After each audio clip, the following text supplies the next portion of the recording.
CPM party Khammam one town కార్యదర్శిని.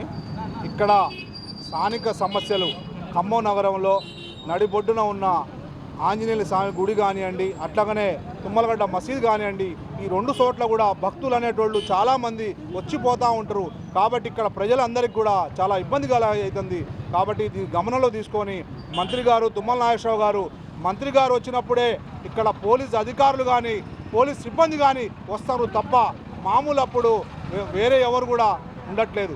ఎందుకయ్యా అంటే అధికారులు మంత్రి గారు వచ్చినప్పుడు డివైడర్ ఇయ్యటాలని అదే ఆలోచిస్తారు తప్ప ఇక్కడ ప్రజలతోటి ఇక్కడ ప్రజల ప్రాణాలతోటి చాలా ఇదవుతుంది.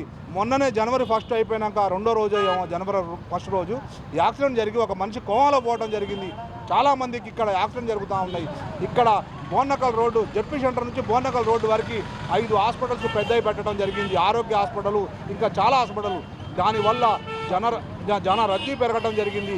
అట్లనే బోర్నకల్ పోయే ప్రయాణికులు కానీ అట్లనే విజయవాడ పోవడానికి బస్సులు కానీ ఇవన్నీ కూడా ఒక లింక్ రోడ్డుగా ఏర్పాటు చేయడం జరిగింది.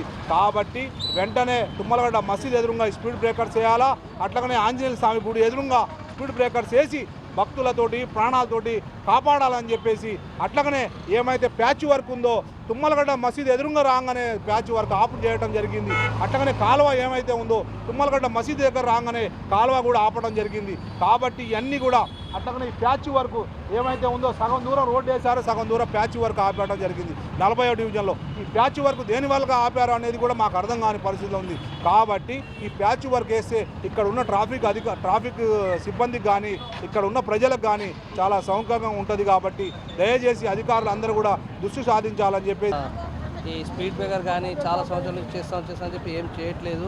ఇంకోటి ఏంటంటే ఈ లైన్కి బాగా ట్రాఫిక్ ఇబ్బంది ఎక్కువైపోయింది. ఇంకోటి చూసుకున్నట్టయితే హాస్పిటల్స్ అనేది ఈ రోడ్కే ఎక్కువ శాంక్షన్స్ అయినాయి. ఇప్పుడు ఈ అంబులెన్స్ అనేది కూడా బాగా స్పీడ్గా తోలటం జరుగుతుంది.